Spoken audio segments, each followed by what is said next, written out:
Welcome back to Animated Tops and Flops, where we dive into the best and worst episodes of your favorite animated series. My name is Alyssa. And my name is Janice. We are voice actors with a love and a passion for animation, so come and join us on our tour of Springfield as we talk about The Simpsons. On this episode, we are going to be talking about Season 7, Episode 7, King-Sized Homer, which is rated a 9 on the IMDb rating charts. For our flop of this episode, we will be talking about Season 25, Episode 19, What to Expect When Bart's Expecting, which has a whopping 5.8 on the IMDb charts. And Janice? Yes. We have a guest with us today. We do have a guest. Do you want to introduce her? I would love to. Please, please, please. Okay. So this person is a very dear friend of ours, and we are so thankful that they are willing to be the first guest of our podcast as we experiment with guests. We're just so excited to have her. Her name is Gaby Martineau. Hello, Gaby. Hello, lovely people. I am Gaby Martineau. I am a corporate event planner by day and a creative artist by night. Voice, film, stage, you name it. I like it. I do enjoy a good cartoon here and there, which Alyssa and Janice both know.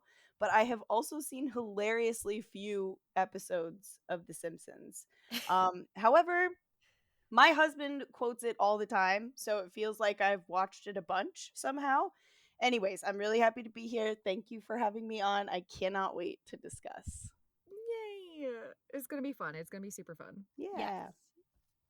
Okay, Janice. Yes. Gaby. Yes. We are going to dive in to our top of this episode, which Yes. is King Size Homer. Janice, can you give us a synopsis of this episode? Yes, let me reenact the entire episode for you, hopefully in under a minute and a half. Hooray! So Let me exciting. find it on my spreadsheet. The episode opens up with Homer being dragged out of the bathroom at work, avoiding a required calisthenics program.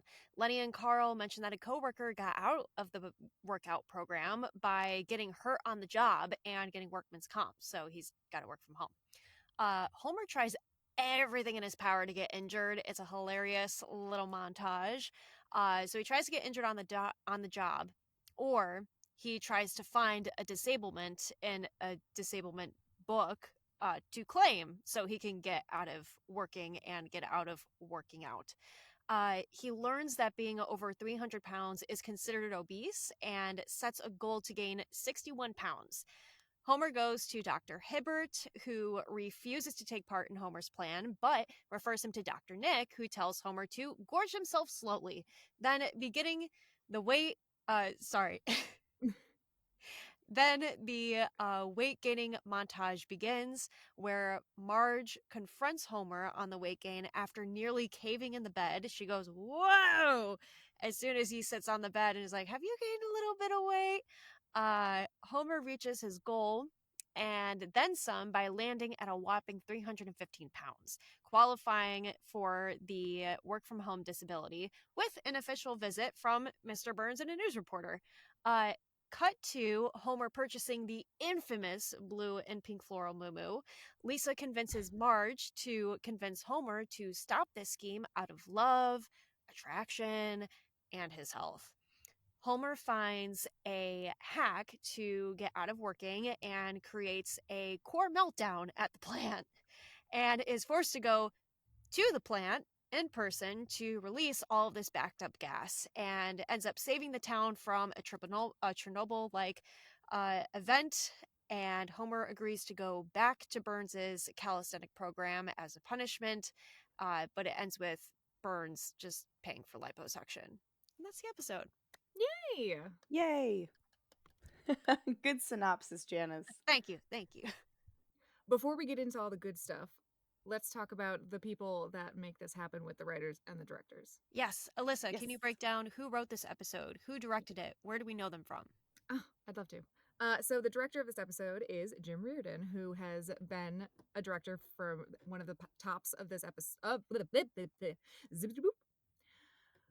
So the director of this episode is Jim Reardon, who has directed a top episode in our series already. We know him from not directing, but writing. He wrote or helped with the screenplay of WALL-E, Zootopia, Wreck-It Ralph, The Plucky Duck Show, Tiny Toon Adventures. So like Wow. he's got it all. And the writer is Dan Greeny, who wrote a lot of episodes for The Office. Oh. Yes. Some interesting facts about Dan Greeny is that this was his first episode that he wrote for this series. Prior to this episode, he was working as a lawyer and was contemplating moving to Ukraine to work for a startup company. He said this episode saved him from doing so. Another little interesting tidbit about Dan Greeny is that he really enjoyed working on this episode because Homer is constantly happy and goal-oriented in it instead of being a slob who is eating all the time. You know, okay, so we've talked about this before, how when Homer is the star of the episode, it's really good because it carries. There's no subplot. Yes. Usually there's a lot of like, usually, especially in the earlier episodes, there's just two plots, right? You got your main plot and then your subplot, and usually the subplot complements in some way the main plot. But when it's just about one character, the episodes are so good, you know? Mhm. And Mhm. I definitely feel like this shined. Yeah. So We love a highlight. I love to highlight the characters. yeah. Let's get to know them more. Let's dive in. Not like Homer is all that deep, but certainly rotund in this episode. So it's nice to see some Homer action, just Homer, with Oh some yeah. added flair. And nice to know that he can actually follow through with a goal. Yeah, I really enjoyed seeing that and how even when he first started working from home, he was good at his job. If that's all his job is pushing yes and no, it doesn't seem like he even does that at work. So Right. is he a better employee working from home? I mean, I mean, aren't we all? up until the very, very end, like maybe next time don't let a bird be in charge, but like Right. A fake bird at that. Not yeah, even, right. And the Gabby, bird seemed sad that it didn't do its job at the end of the day. It seemed a bit sad. it did seem sad. Gabby, who do you think knocked over the bird? Ooh, Ooh. that is a great question, and I don't think that anyone knocked over the bird. Frankly, I think that a draft could have knocked over that bird. I mean, if I'm trying to, maybe picture some mischievousness, maybe it was Bart, but Bart was out and about, so I don't think that anyone knocked over the bird. I think it was an inevitability that the bird was going to not work because, like we said earlier, one should not leave a bird to do the job of pressing yes over and over and over again. Very true. It did a good job for the time that it did, but Yeah. can't trust those Janice, birds. do you think somebody knocked it over? I think it was the cat. I mean, Okay. having a cat. I mean, we all have cats here, I but was I thinking would. it was Yes. I'm I was like, like I think it was a cat. it was probably Snowball or Santa's Little Helper because at the beginning of that episode, Homer like yells at him. He's like, "Just lay down." Yeah. I'm like, Oh, that's I could see him right. getting revenge. Yes. I could see that too. Yeah. What I know about this episode is that it's my dream. It is my dream to simply someone tell me, "Oh, just go ahead and gain the pounds. Just go ahead, eat whatever you want." That scene in the grocery store, particularly when they Oh when they God, said, yeah. "Oh, well, look at this." I don't know, for lack of a better word, it was like lard or something. It was just straight fat. Throw it in the cart. And they were just throwing all of this crazy, terrible for you stuff in the cart. Mhm. And who doesn't want to do that? Especially when you go through like the cereal aisle, say, Just and like just take it dump it all. all in there. Yeah. Just give me all of them. Marshmallows, no marshmallows, sugary coating, pebbles, no pebbles, fruity or non. Just give it to me. I want them all. But this was a dream episode. I loved living vicariously through Homer's fat journey, I guess. Right? No consequences for us. Right. Yes. Yes. Ladies, are there any like favorite moments that stick out for you, or in Janice's case, the favorite one line that she's been dying to tell? I mean, like the whole episode, but okay. I have a few, so I mean, okay. Did you ever have? I think it was on like PS2, The Simpsons Road Rage I mean, yes, I game. fucking love that game. everything in that game is like, okay, Gabby, I'm gonna send you some links to like Yes, YouTubers going through the game or whatever. I'm It's gonna go so deep on the fun. YouTube like rabbit hole here, but it please was do. such a fun game because like the missions were really easy, kind of like a GTA 5 take on like Simpson style. Mhm. But it was just so much fun, and they really did build out the entire world. And you can dress as Homer in this episode with the moo and the Yeah. gas does release from the scarecrow and all that. So there's like What? Easter eggs from literally every single episode. And I just like, I keep finding these things and I'm like, yes, this is the iconic, like this, and this. This is from the video game too. And it's all like, it all just comes together. Anywho, though, back to the point. Some of my favorite one-liners. I love the towel rack repeat joke. How he's like, towel rack, you gotta get your belly off of the to get the readings. I also love the fingers you have used to dial are too fat. To obtain a special dialing wand, please mash the keypad with your palm now. Uh, I can achieve the American dream working from home. Paul Newman's gonna have my legs. Eat around the banana, Dad. It's just empty calories. Okay, and then last but not least, and then I'm done. It's where Dr. Nick is explaining like what foods are good for Homer to eat that are really bad, and he's like, "Oh, if you're ever having a problem, just rub the whatever against the piece of paper, and if it turns clear, you're all good." It was like a drumstick, and then like it cuts to one scene where they're at like a fast food restaurant, and there's like a fish sandwich, and he's like, "Ooh, fish sandwich. I don't know. That sounds healthy." And he's like, "No, look, Dad," and he rubs it against the wall, and it just turns transparent. The bird tries flying through the wall. I don't know why, but that scene particularly got me so good It got because, me like, good too. I was like, "Oh, haha," because it's really greasy, but then the bird hitting it just I was not expecting, and it was so perfect. Poor Excellent. bird. Oh gosh. Okay, Alyssa, what are your favorite moments? Oh my god, what are my favorite moments? Well, ugh, okay, I kinda feel like I should bring up the chalkboard gag. Oh yeah, Yeah, so his chalkboard gag was not very culturally appropriate, tell us No. so why. it was oh god, well, the chalkboard gag is Indian birds are not our culture heritage. I would say that Yeah. is not appropriate today. And the It is not. exercises were It not too and the appropriate. exercises, I also have that in here where I'm like, "Really, Yeah. 2 and 1? Are we really gonna do that?" Like, ugh. Dated. Um, Dated. very dated, like, so dated. It gave those parts in particular gave me an ick. Yeah. And it's very it's such a bummer because this episode's so good that those moments just, like, turned the dial down for me a little bit. I'm like, "Ugh, really? Mhm. You had to say that?" Alright, let's see. Ooh, okay, so one of my favorite moments is when, Homer is trying to hurt himself and he pours oil on the ground and then just, like, glides through the entire power plant and ends up in Mr. Burns' office, and it's just that moment of Burns being like, "Yes, can I help you?" And Homer's like, yeah, can you give me a push in the opposite direction?" He's like, "Okay." And he just, like, grabs a stick and pushes him. And it's just I just love that Burns is like, "Can I help you?" No questions asked, just No, none at all. Um, Dr. Nick's lines, "Instead of bread, use Pop-Tarts. Instead of gum, chew bacon." I would love to just chew bacon. right? Give me that doctor. That doctor in general was very funny. Just the whole Mm, I don't know. Cuz didn't uh, he get referred to that doctor because the other doctor wouldn't treat him and he says, Yeah. "Well, can you find me a doctor that will?" And he says, "Well, sure." And then he just refers him "Hi, to another doctor. everybody." Yep. Yeah, Uh, exactly. let's see, some of the like, the quotable line of "Where's the any key?" Oh yeah. That's a classic quotable line. Boo, boo, boo, boo, boo. Oh, Janice. I have this written down, it just says, "Oh my god, Janice."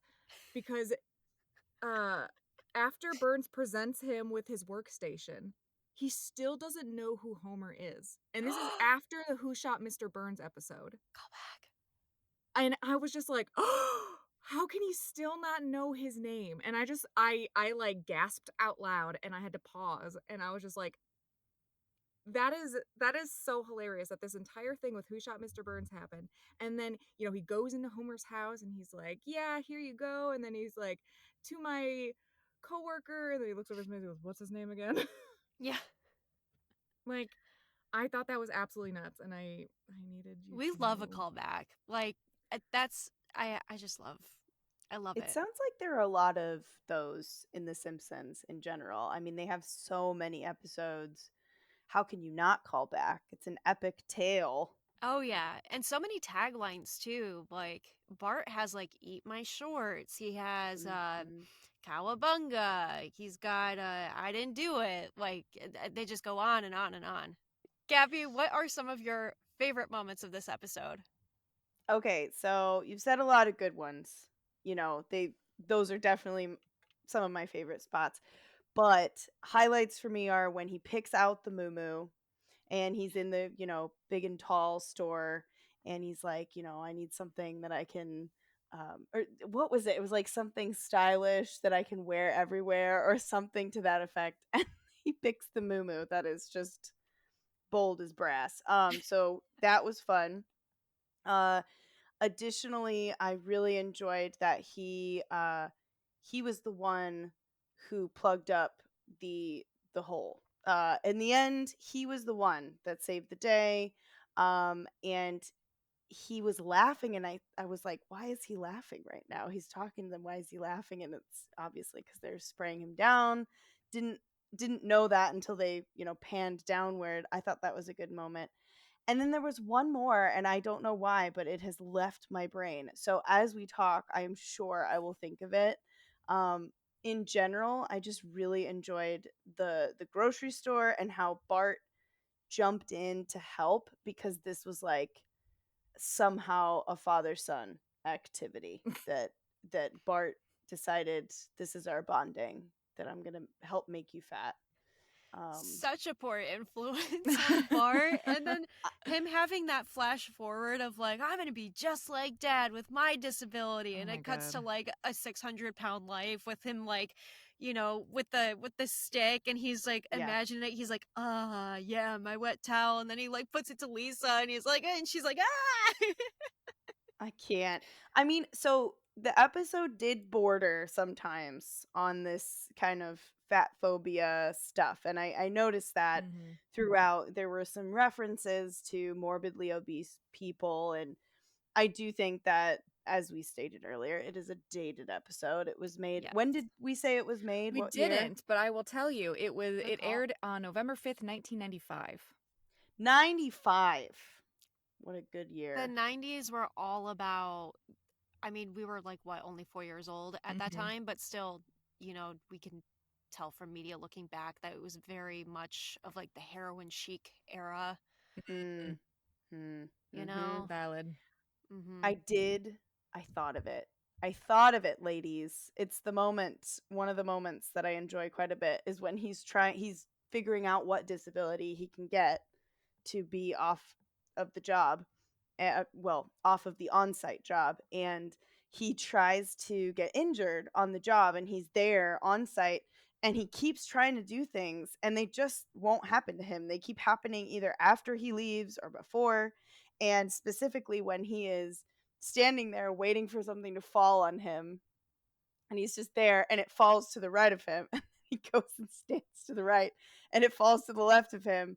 And then when he's really getting angry, some guy is right there and he's like, and he just gets crushed Oh, by a bunch of debris.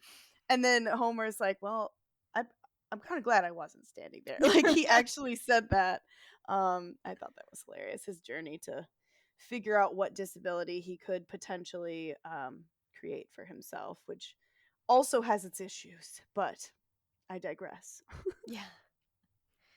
What did we think of the cinema moment where he tries to get a seat in the cinema, but they won't allow him in because he won't fit in the Yeah. seats? I mean, like, that's a valid thing that's even now people are still fighting for because the weight for obesity has not changed, Mm-hmm. which I think is ridiculous. So somebody my size and height, if I and I have weighed 150 pounds, I'm considered obese, which is insane. Like Yeah, that's that shouldn't be the goal. Like that shouldn't be the line anymore. It should be moved because people carry weight so differently. And yeah. Yeah. being obese doesn't mean you're not healthy. And muscle mass too. I had one of my lovely roommates in college was very athletic. She told me, she was like, yeah, my doctor said I'm like technically obese, but I have all this muscle mass that I've gained because she's Yeah. doing freaking clean presses. I mean, she's fit as fuck, Yeah. you Yes. know, and she looks Yes. incredible. And she Yeah. feels incredible, but she's like, she's like, what the fuck? I'm It's such a obese. Yeah, the problem it's a s- is when you go to a doctor and you weigh yourself, they don't check for your muscle mass. They don't check for anything else, your BMI. They just check how much you weigh based off of your height.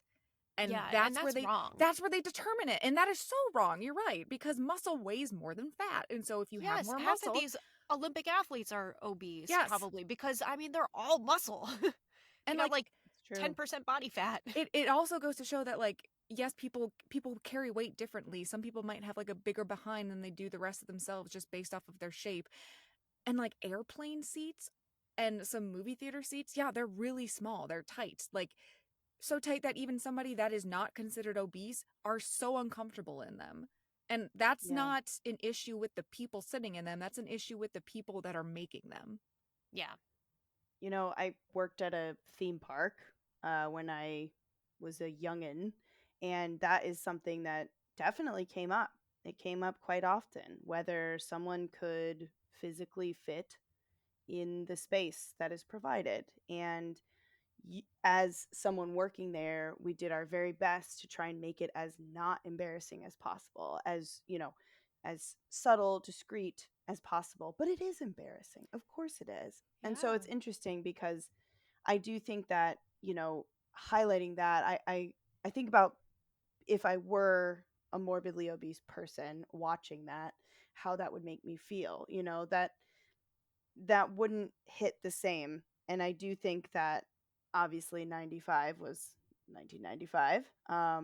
But if it were made today, I wonder if they would even make it today, first of all. But second of all, I do think there'd be some there'd be some issues with that because I do think the world has changed quite a bit. Mm-hmm. I think it's talked about more. I think it's something that we should talk about more because you are more than correct, Alyssa. I don't think that medical science has advanced with kind of humanity in that sense. We all are so very different, and we understand how complex we each are and how everybody is different and every body is different, and that should be taken into account medically. I don't see why it shouldn't. So I'm no doctor, but I agree. None of us are doctors. Yes. Yes. These Just are a these are disclaimer. just very strong opinions. Yes. Yes. Yes. I oh go ahead, go ahead. Gabby, a fun fact about the moo uh part where he was grabbing, where Homer gets his moo. Mhm. After Homer reached his target weight of 300 pounds, he went to shop for new, larger clothes at a store called the Vast Waistband. This refers to a speech delivered on the 9th of May of 1961 by then FCC Chair Newton Minow, in which he said that when television is good, nothing is better. But when television is bad, nothing is worse. He then described overall TV content as a vast wasteland. The phrase vast wasteland has been used ever since. Yeah, sorry. The phrase vast wasteland has been used ever since to criticize television programming. Mm. So that was Wow. an interesting fact. In That the is from the 60s? IMDb trivia page. Pop off 60s. Yeah. And the subtleties of those titles too. I remember I was watching the show with my husband James, and he was just reading out loud all the store names because there's always Easter eggs in Mm-hmm. the stores. Could I remember any of them? No, of course not right now, but just hilarious how they put all those little Easter eggs in there too. Um, nothing nothing is safe, right? At the whole scene, there's always something that is you can read or see on the side that is extra funny. Yeah. Yeah, The those little layers. details are so fun to pick out. Yeah. On the topic of little details, uh, in like the montage where Homer like is imagining himself getting up to 300 pounds, and there's that pig that he like takes a bite out of. It shows his starting weight at 239 pounds, and that has been established. That's his established weight because this is the third episode that has shown him at 239 pounds. The first time was Homer's Night Out in season 1. Um, and then Brush with Greatness in season 2. Interesting. Yeah. That is interesting. I thought that was like incredibly interesting. I'm like, I never really thought about how much he actually weighed. But like Right? also 239 pounds, again, that's not that much. But he's always considered like the fat animated guy. Oh, Yeah, I mean, I guess Peter, but he came after, so. Well, that is true. it's very interesting because he has a beer belly. He's got a gut, Mm, but is he fat? You know, is he I mean, what defines fat is my question. That's a very important Ooh. question, but mm, um and I couldn't possibly answer it, right? But I do feel that Homer is generally an unhealthy gentleman that, you know, has this gut to him, but overall, you know, his whole body is not really that way. It's yeah. just his gut. So, I don't That's a know. good point. Yeah. Yeah. Is he just bloated? Cuz I get that. From all That the I beer can and donuts. understand. Just constantly bloated, Just bloated all the time. maybe. Just swallowed a beach ball or something, you know? Anybody have any more interesting facts, fun facts, weird moments that they want to point out? I don't think so.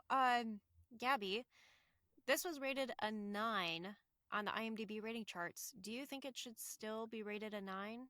Do you think that's an accurate rating for this episode? I disagree Mm. with that rating. Ooh. I would bump it down a little bit. Ooh. Uh, and this is from a purely creative and entertaining lens, right? You know, not looking at maybe all the network behind it, so the other episodes around it and all of that. For me, it feels more like an 8. It feels more like an 8 because it is it's dated. It is. The jokes are dated, the visuals are slightly dated, but to me it feels more like an 8. It's still a great episode, still very funny, but I personally would rate it an 8. Interesting. Janice, what about you? I think this is such an iconic episode just because of like, the moo moo and the scarecrow with the crops and everything, and then the near explosion. Like there's a lot of really iconic things that happen in this that I kind of have fondness for because of the video game. Mhm. So I'm like, oh, this is such an iconic episode. But after talking about it, I think it could probably be rated slightly lower, but I do think it deserves to be up here, like in the tops for sure. I mean, there's still that relatable component too of trying to take advantage of whatever government programs you can, Mhm. to take care of yourself. Because I mean, like you said, Alyssa, as soon as he and Gabby too, like as soon as he came home and was working from home, he was pretty good at his job. So he was I mean, happy. Like Yep, he was he his actually job happy. of made a goal yes and to no like and yes and no. That whole montage he has in his head of like him dancing outside and Flanders coming home from work just drained. Like as somebody that does work from home full time, I feel that. Like I am way happier working at home mentally and emotionally. yes. Yeah, this was well before anybody really quote worked from home. You know, this was not a work from home era. This Mhm. was a big go into the office Mhm. era. So the Simpsons, as usual, did it first, and Yes, so I did. here we are now, and it's this age of working from home, and we all understand that too, that it's better, Mhm. it's more Exactly. And if efficient. you can take advantage of a program or something to get you to your mental health, I mean, you do that. I mean, the government takes advantage of us, so we should take advantage of the government. Here, here. Here, here. All right, Janice, hit Yeah. me with the number rating that you'd give this. Because you said up there. I want to know, like, how high up there. I would leave this as like a 9, possibly a 9.1. I would put this in the range of like 8.9 to 9.1. Mm. You know, because you know there's a couple episodes that we've talked about on previous episodes that I just am in love with, and I'm shocked are not up here. Mhm. Gabby, one of them is Bart's girlfriend, um, which was played by Meryl Streep, which is Lovejoy's daughter. What? Yeah. I'm in love with that episode, and I think that should be up here, as well as I keep wanting to call it I Love Lisa, I but know. it's Lisa Breaks Ralph's Heart. That's the Choo Choo Choose Me episode. I think that deserves to be up here. Mhm. I also really liked I can't remember what that episode is called, but Bart befriends Ralph. I know you posted it on stories a while ago, Alyssa, for when this was recorded. Uh, but Bart befriends Ralph and they get the key to the city and they ended up going to the old penitentiarium and like turning on the electric chair on, and they go there like Mayor Quimby and to do like some kind of press thing, and he sits in the electric chair like this thing hasn't been on in 30 years and it's like, oh no, we did something bad. And anywho, I'm getting too far into it, but we could cut all that. But Janice like, is like, I'll just keep fucking going. Let's talk, I will babe. keep talking. I will keep talking. You got to shut me up at some point. But yeah, I mean, there's definitely some other episodes that I would put up here. I have 3 in my mind that I don't need to go into detail with, but if you've been listening long enough, or if you continue to listen, you will know which 3 those are. It's true. There you go. Alyssa, what would you rate this? Yeah, I'm really vibing with what both of you are saying. I think I'd put it at a solid 8.9. I think a 9 rating is fine. I also agree that as we kept talking about I did realize how really outdated it was, and I think what makes it a good episode is the nostalgia about it all, because it does have all of those qualities that we remember so much. It is so highly quotable and it's in the video game, and I think without all of that, it wouldn't be as good as it is. But because it's so ingrained in our brain, those images and those quotes, it means more to us now. So, Well, and that's interesting you say that too, yeah. Alyssa, because it's not nostalgic to me. And that's the perspective that it's coming from. Is I didn't see this Mhm. when I was younger. So I literally saw this, a few days ago. That's when I saw this first. So the nostalgia wasn't there. So I was seeing it, raw, Mm. right? I was seeing it without preconceived notions and all of that. That said, full disclosure, I forgot that we could do decimal points on our point system.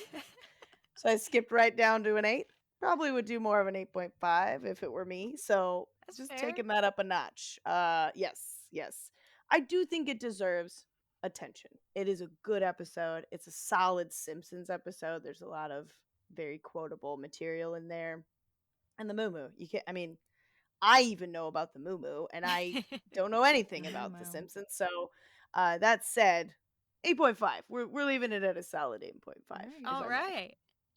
All right, ladies, we are going to move on to our flop of the episode, which again is season 25, episode 19, What to Expect When Bart's Expecting, rated at a 5.8 on the IMDb charts. Janice, Oof. hit us with the Before synopsis. we Oh, even get to the yes. synopsis, can we talk about this opening? Oh my God. What the hell was this opening? I had to look My it up. mouth was agape I had to look it the up. whole time. I have the do you want me to tell you what it is? Give facts. Okay. Yes, So give facts. the couch gag, if anyone doesn't know, it's so weird and chaotic. However, it is a reference to the 1966 movie Fantastic Voyage, or the cartoon series of the same name, where a group of scientists are miniaturized and travel inside the human body. In this case, the Simpsons family travels inside Homer's body. So it is basically, they took that from Fantastic Voyage and they Simpsonized it. But if you've never seen it, like, I don't think any of us have, it is like so jarring to watch. Couldn't they have just taken the Magic School Bus episode and That's like what made I it was kind of like just the gonna say. right? I Like mean, Arnold swallowing the gum. Like do it's the a cartoon little version. It was a a bit little dark. less jarring if it's Miss Frizzle leading the way, but it was avant-garde. It made no sense in my opinion. But we are Why? talking about it. It did stick out to us. It did. And it was just the longest couch So gag long. I could remember. And like, I'm trying to figure out where they are at any given point. I'm like, is that sperm? And then they're like on his liver, and I'm like, where are we? I know. I tried to make the connection too. I was like, oh, because expecting sperm, surely. And No, I think none of it was supposed to make sense, and somehow that was the sense that it was supposed to make. Like, this is weird, and the episode has nothing to do with it. Yeah, I don't think couch gags really have any invested interest in whatever's going on in the episode. I think it's just somebody being like, I want to try this. I have a question yes, for you two smarty pants over there. Who? Do you know if someone else, directed or animated the intro versus the rest of the episode? Is there a different credit? Perhaps there's some artistic value to it that so and so, made this intro? I'm gonna look it up right now. that is a good question. I'm gonna mute myself for a second because my cat is crying. I hear Greg. Oh no, Greg. But also that is the only thing I can think of, is that it's separated from the episode itself and they had a guest artist or something come in and make this intro. And if that's not the case, well, once again, it's back to not making any sense Okay, whatsoever. so I have a little bit of information and I want to get more after this, but it looks like Matt Groening and it just says Jean or Jean, Matt Groening and Jean. The creators of The Simpsons have invited numerous special guests to create the couch gags. Some of them include Banksy, season 22, with the episode Money Bart. He did the couch gag, and John Cristofalusi, a Canadian animator, who did the Ren and Stimpy show, did season 23. Bart stops to smell the Roosevelts. I'm gonna see who did this one though. For what to expect. Who and why? And why? These are my questions. Polish animator, I'm going to butcher this, Michal Socha directed the couch gag for what to expect when Bart's expecting. Okay. I want to see other things by this director. I'm going to look this up after this because maybe that avant-garde kind of monotone color palette sort of thing is that Polish director's thing. I don't know. Maybe. Just a thought. That was just a thought that ran through my head when I saw it and was very confused about the whole episode. Yeah. But it very does different. combine 2D and 3D animation. And I think that was super interesting to realize because it did take me a while to figure out that it does play with both animation styles at the same time.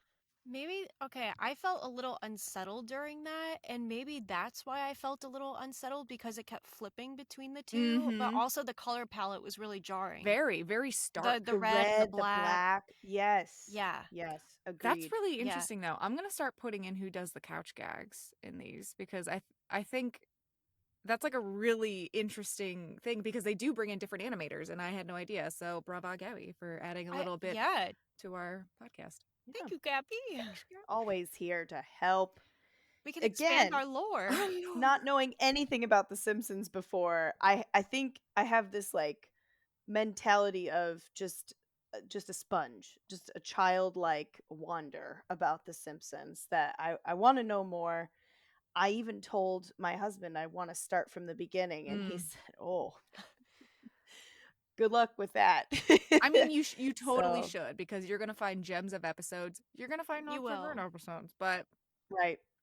But there are some good ones in there. There definitely are. Yeah.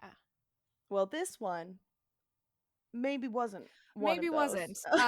Yeah. Janice, will you hit us with a synopsis now that we've talked about the weird couch gag? Absolutely. Okay, so after what seemed to be the longest couch gag yet, the episode opens up with a bartenders meetup at Moe's to collaborate on how to increase sales, which leads Moe's idea for a superhero pub crawl. sidetrack, this literally reminded me of when Clark Street in Wrigleyville completely turns into like the Christmas bar way, and they all charge like double for drinks. This is basically what Mo did, but with like I literally superheroes have made it a that bar written crawl. down. Yeah. I'm like, so any Shut up! pub crawl in Chicago that's themed. I'm like, done. The Yes. Santa pub crawl or the Yes. take your pick. They're So all many. like St. that. Patrick's Day, like So, Yeah. oh my God, yeah. Every bar is an Irish bar on St. Patrick's Day for Mhm. sure. We just go nuts for it here. I have no clue why. So, uh, so yes, Mo decides to do a superhero pub crawl theme so that to boost all the bartender sales and whatnot. So Homer ends up crawling home, still drunk, on the lawn in the morning as the kids are picked up by the school bus, and the school bus drives through the aftermath of the pub crawl. Bart is thrown into an art class with a teacher that he can't stand after he runs into his ex. She suggests Bart goes to a voodoo queen to cast a spell on his art teacher to get rid of her. However, the teacher ends up announcing she's pregnant the next day after Bart had already told the class that he cast a voodoo spell on her. So everyone now believes Bart got his teacher pregnant. Word gets out around town, and a couple asks for Bart's help after failed IVF treatments. It worked, so Bart does more to help other couples, and Homer gets upset and sees this big tent, and he marches in and drags Bart out of there and plops him on a seat at Moe's with a chocolate milk and level sets with him. And then they get kidnapped by Fat Tony's goons for Bart to voodoo baby Fat Tony's racehorse. There's a Les Mis parody of One Day More to seduce the horses into a mood, and the horse becomes pregnant, and it does end up being a boy, and ends with a modern family gag that hard cuts to a courtroom to promote the Duff 7 pack. So let me just pause for a second. So that is it. What? That is the episode. It is so choppy and so random. You have these 3 different plot lines that 2 of them don't even go anywhere. Like literally the end. What was the end of that? Like what was the Yes. point of that? That doesn't bring us back to the pub crawl. That Why? brings us Why? nowhere near the pub crawl. Why do we need? This is a whole other can of worms. But why do we need a song? Why do we need a song? Not everything needs a song, and Agreed. especially this. Yeah. Especially this, and especially not Les Mis. Why are we one day mooring for these horses to have a baby? And it's always a parody on a musical because I think it was either the Yeah. episode before or the one before that, at the beginning they do a parody of what was it, Janice? West Side Story? Yeah. Yeah, so Oh, is that a thing that they do? Oh, Do they yeah, do it that was often? the Broadway episode yes. that we had talked about last episode. Yeah, they opened up with a West Side Story parody, and it was just I don't know what I don't know who in the writers' room is obsessed with Broadway, but I mean, someone in there is pushing the Broadway hard, and I would like to see more originals like Yes. the Monorail or the Quickie Mart song or the Burlesque House song. Remember where Marge Oh my god, yeah. with the bulldozer? Like that's another episode, by the way, that I think should be in the tops. That is not I still think for another day. the drinking oh god, the we do. Do Like yes. the originals are just so good. Why do parodies on musicals? They're overdone. The ones that they're using are very outdated. We're really It's a running out of reach. steam. Yep. It's a reach. It's kind of a cop out in my opinion Mm. because all they're doing Mm. is just taking a shell of a song and putting their words in it. So again, it feels forced, but then it also feels incredibly disjointed from the Yes. rest of it, as does the courtroom scene that then it cuts to, where somehow this horse is now promoting the 7-pack of beer. I will say that actually does connect to a different an earlier moment in the episode where Homer remembers that horse as the horse that gave him his first beer. And we flash back to when he was a kid, and it right. kind of looks like a commercial. It's all black and white, and then he opens a beer and everything goes into color. And he drinks and he goes, "This is disgusting." But I think it was supposed to be like he's still doing commercials kind of thing. Like he's still promoting beer. Guess Yeah, I so. wonder if maybe they had that written for like a different part of the episode and it just wouldn't fit anywhere, but they were like, we really like it and just kind of threw it in at the end. Yeah, it seemed the episode to me had this is interesting because coming from the previous episode that we just discussed and then going into this newer episode with newer animation, more budget frankly for what they're doing. You'd think that that would equal a better episode. Nay, nay. Pun intended. Uh, nay, nay. It does not. It does not. It simply just throws a fancy animation on an otherwise not really great plot line. It just doesn't have a through line, really at all. It doesn't seem like there is a resolution besides, I guess, the obvious, which is the horse has a baby, and then Marge Simpson is over there giving the mom horse mom advice just to Yeah. have her in the episode, Yeah. I think. Frankly, I don't know. Yeah. Yeah, it's just it is definitely wild. The title is a reference to what to expect when you're expecting. Yeah. I also thought that was pretty oh god, what's the word? Lazy? Yeah, but Yeah, Bart's not expecting Mm-mm. what to expect when Bart's not expecting. No. yeah, So I It just don't felt like know. an easy And title and they were like, all right. yeah. This yeah. this episode, I think. Okay, so shall we talk about the rating of the episode? Yes. Yeah. It is a 5.8. Mm-hmm. I think it should stay at a 5.8. However, Boys of Bummer did better than this episode, and I would put this above Boys of Bummer. Yes, I would also put this above Boys of Bummer because while this was disjointed and everything, I didn't find anything particularly cringy or wrong about it. Yeah. Agreed. Yeah. Agreed. I don't think it was overtly offensive.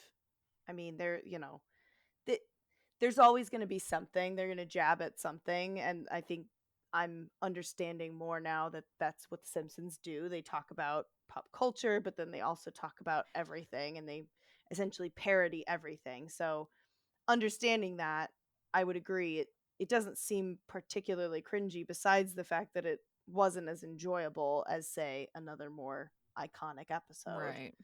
So, Yeah. Let's talk about the director and writers of this episode.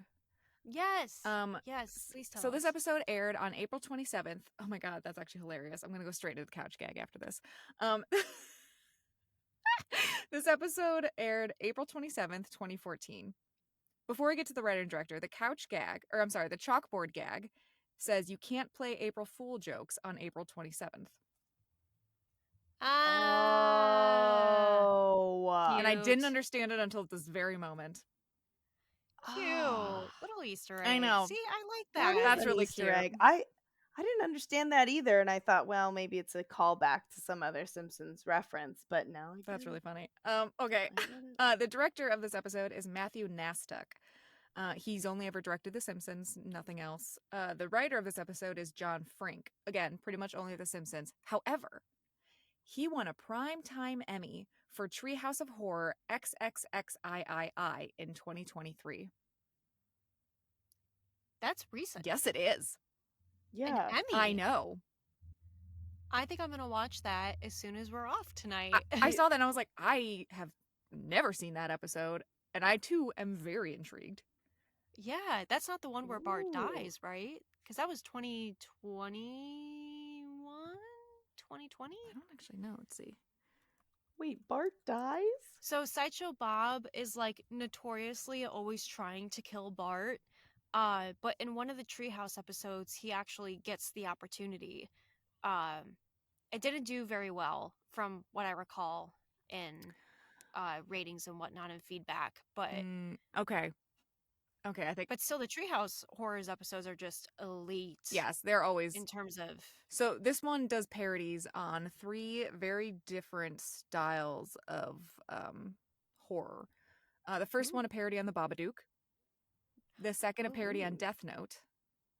And the third, a parody on Westworld. Interesting. Westworld. Wait, that's not this episode we're talking about. This is the horrors Yeah, this is the Treehouse. episode. Yeah, Correct. this is the Okay, Treehouse of okay. Horrors. I don't Yeah. know Roman numeral, so it's just gonna be called. Oh, here we go. It's the 6th XXII. episode of the 34th season. That would be 23. Is that An 23? X is 10 and an I is 1. A V is 5. So 33? Let me tap into my Super Bowl knowledge. Yeah, XXII. Yeah. Yeah, that'd be 22. 22. I'm sorry, XXXIII. XXXIII. Yes, that'd be 33. Okay. Correct, yes. So Treehouse of Horror 33. Making me do math. That's a lot of Roman Yes, numerals. it is. Yeah. Yeah, I'm actually really excited to watch this one too. Yeah. Well, I'm glad this connected those dots because this one being the flop and all, I feel as though maybe good things came out of it. Right? Because you found Yeah. other I episodes. know. I was like, oh, And we try that's not so to fun. bash the flops too much, right? I mean, they're not the best episodes, but there's still some good Yeah. stuff to take away from it. And sometimes, like the clips episode, like the clip show episode, it's not the writer or director's fault. That is purely Fox's greed. Greed. Yep. Right. Okay, let's go into some fun stuff. Gabby, what were like some really outstanding moments that you remember, or like lines that really stuck out? Oh boy. Again, lines are tough for me, so I will say moments that I thought were funny. Really, the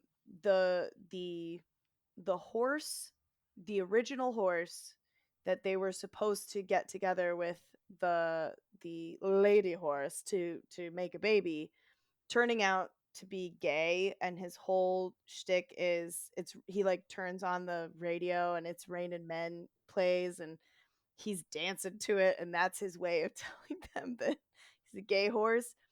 And then at the end, the fact that they're all together was such a little nugget of joy, I guess. I don't know. I'm glad that that horse got a good through line and was able to be happy in the end too. What else? What else? What else? Bart, when he's in the art class before all this hullabaloo with the voodoo stuff, everyone's painting their painting and the art teacher is trying to compliment his painting and he's trying to say, I literally just dipped a cricket in black paint and let it walk around for a while, and you can see the Yes. cricket just slowly dying and also like crawling around. And she's like, it's called, what did she say, it's called mixed media Yes, mixed art media or something. And how many times have I seen that type of art in the world? It is art, and I just think it's really funny that no matter what Bart did, she would always think that it was going to be art, because art is in the eye of the beholder. So those are two big ones that I think stand out to me. But what about you two? What about you, Janice? Ooh, okay. So I thought it was really funny how Willie ended up being the model for the class. Oh, that's right. I was just like, he's like, I just came in to take out the trash. And she's like, you could still take out the trash, but we appreciate you. Thank you so much for being here. I also thought it was really funny how Bart gets in trouble for getting the teacher pregnant and is sent to Principal Skinner's office. But he's like, oh, well, thank God I don't have to teach you anything about the birds and the bees because we have to, like, we leave that to 5th grade. So Mm-hmm. just I thought that was so funny. Like, there's still a fun, playful innocence of all of these shenanigans going on, and you can't take it too seriously because he hasn't had like the talk and everything, and he's still got that like romanticized relationship with everything. It's yeah, those are some of my favorite moments. Alyssa? Uh I think all of mine are actually quotes. When Bart and Milhouse are talking to, I want to say Principal Skinner. Maybe it is him, but Bart goes, every time I do art, the teacher sends it to a therapist. And Milhouse goes, he says something like, "Oh yeah, they're a little unnerving" or something like that. And Bart just goes, "I've never acted on any of it." I like when there's that exchange between Homer and Fat Tony where Homer goes, "Fat Tony," and Tony goes, "That's right, Fat Homer." And Homer's like, "Hey." It's like, yeah. How do you like it? Aw, Fat Tony has Yeah. feelings. The other one is Yeah. when Bart said something like when you did naked frisbee golf. And Homer just says, "I just did that because it was a series of funny words." That's really all I had. I mean, it wasn't a very good episode, but there were definitely little like moments that caught my attention. Are there any weird trivia facts, Janice, that you like found while you were looking for stuff on this? I just found that one trivia fact about the title. However, I am back on there now. Let me read a couple to you. Hit me. Fat Tony introduces his horse saying, "Meet my filly, cheesesteak," a cute pun on the name of a sandwich, a Philly cheesesteak. Oh, I didn't realize See, that. Wholesome. the perks of watching everything with subtitles, as millennials do, is that you catch those things as they're happening, and you're like, "That's funny." But like, if I wasn't watching with subtitles, it probably would have went like right over my head. Yeah. Oh yeah. Yeah, that's so true. Oh, it is revealed that Shauna is Superintendent Chalmers' daughter. Okay, Chalmers was first mentioned to have a daughter in How the Test Was Won in 2009. Okay, I had no clue who that woman was. I was like, Shauna who? I don't remember Shauna. I have no recollection of Yeah, no, Shauna. I know I've But seen her. that is where it's revealed that it is his daughter. And it's funny because when the couple who is having IVF troubles comes up to Bart and says, "Oh, thank you so much for getting us pregnant. We're so grateful," which I was like, "Oh, wholesome moment. That's really sweet." Mm-hmm. Yeah, Chalmers is like two-timing ex-boyfriend for my daughter, blah blah blah. And I was like, okay, that's really funny. But So is this the girl that was smoking outside of the Yeah. school and like a yes. bad And influence? she's like, "Quick, kiss me. I want to make someone Bart? mad." Yeah. That was her Yeah. dad. And it was Yeah. I didn't understand that because I didn't have any background to it. Is she a character that builds up in that season? I don't Do we know? remember Yeah, her. I feel like I remember bits of her throughout the series, but never anything structural, and always just kind of like there. Like, we don't know really anything about her. We don't know her name, but like I remember her just kind of being in random Mhm. episodes. So I don't know if they were just like, let's just make her into a real character. Yeah. I mean, I liked her. I thought she was a decent character. Frankly, her scenes were good, I would say. Dare I say. Good. You may dare. Yeah, I do not remember her. And I'm looking up the plot of the episode, How the Test Was Won, and I'm not even seeing a mention of her in the summary Oh, interesting. of IMDb. But IMDb, I believe, is written by fans, Yes. so it's not as uh it's not as in depth. You know, it's just very, very high level. But I don't see anything about Shauna on this. Interesting. Very interesting. New characters. That's Yeah. exciting. Now, We do are love a new those character. I wonder if those horses are also seen again because for some reason I just especially the dark one, the black one with like uh the white hooves essentially. I feel like I saw that horse particularly, and maybe it wasn't the same horse, maybe it was just a similar design, but I could swear that I've seen that horse in another Simpsons episode.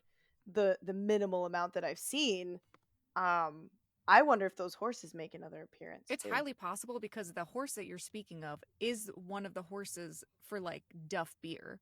And so I would like probably guess that anytime they're bringing out Duff beer with like a wagon and horses, that horse is probably there, or a horse that that looks like it is probably there front and Right. center. Okay, epiphany moment. Is that why they had the Duff commercial at the very end of that Yes, episode, and then the flashback to Homer's first that's beer? Is what that what we're that's what talking? I'm thinking happened of Yes. I still why. think that's I mean, reaching. right. Like I said Yeah. earlier, I think that maybe they were wanting to put this in the episode somewhere and it just didn't fit. And they were like, but it's still really good and fun and we like it. So they just threw it in as like an end credit scene. I mean, the 7-pack was a funny bit. I'll give it that. And It is. I laughed at the design where the 7th beer is just hanging there on the side. Just why? Just so awkward. Oh gosh. Excuse me, ladies.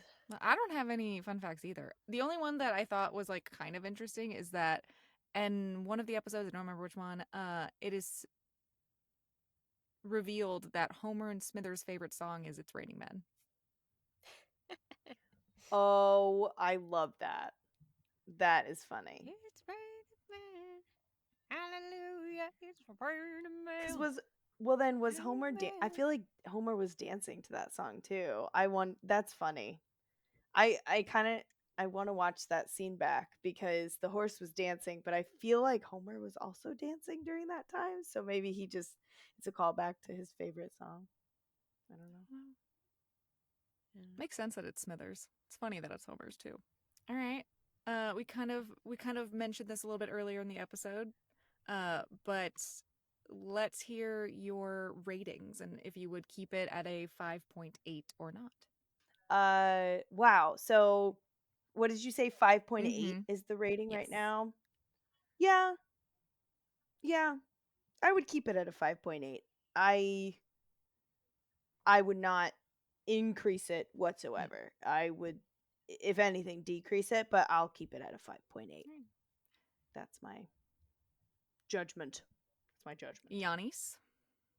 I would increase it to a 5.9 just because I want it to beat Boys a Bummer or at least meet it. Mm-hmm. I do not like the Boys a Bummer and I think this should be rated higher. Yeah. Boys of Bummer is definitely, Fair it enough. deserves to be below this. Gabby, when Yeah. you have a second, watch Boys of Bummer. It's, Yeah, should I even watch it? I mean, it's this is a great review from the I two of mean, you to watch. listen, if you want to watch it and then watch a really good episode afterwards, just to kind of cleanse that palate, cleanse my do palate, that. yes. But just Okay. know that Boys of Bummer, when we talked about it, does have a trigger warning beforehand for like unaliving yourself. Yeah. Oh my goodness. Yes. Okay.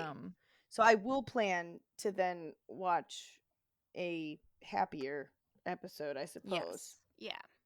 Right after. Yes, do that. Do that. Okay. Yeah, I think I would put this one probably maybe at like a 6, like a solid 6. There's nothing bad about it. There's good, funny lines that happen. It is kind of all over the place, but there have been episodes that are way more all over the place.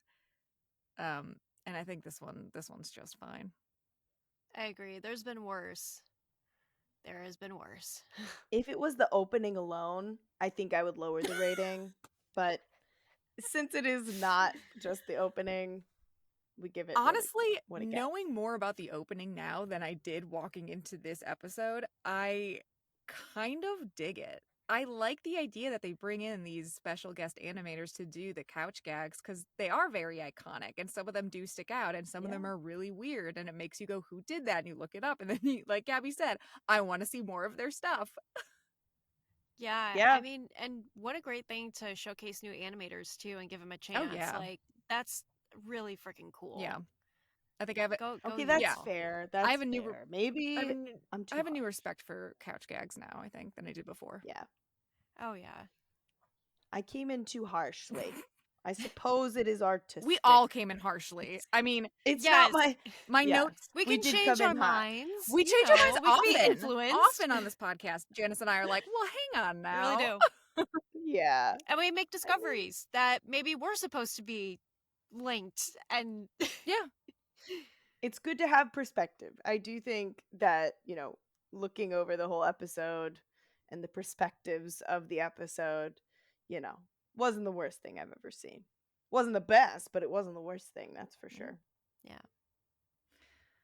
Okay. Shall we close it Let's out? close it out. All right. Close it out. Thank you so much for joining us. Oh, there's a camera. I'm like looking over here. Thank you so much, Gabby, for being our guest on Animated Tops and Flops. If you haven't yet, please make sure to subscribe, follow, whatever you do on whatever social media. Keep an eye out on the bracket. Yes. We post updates on the bracket every other Mhm. week, and we do a poll on our Instagram. So please vote. We want to hear your opinions, and we want to take them into consideration as we rate the highest top and the lowest flop. So stay engaged. Yeah. And don't forget to join us next week when we talk about our top, The City of New York versus Homer Simpson, and our flop, The Greatest Story Ever Doed. Thank you so much for having me. Smell you later. Smell you later.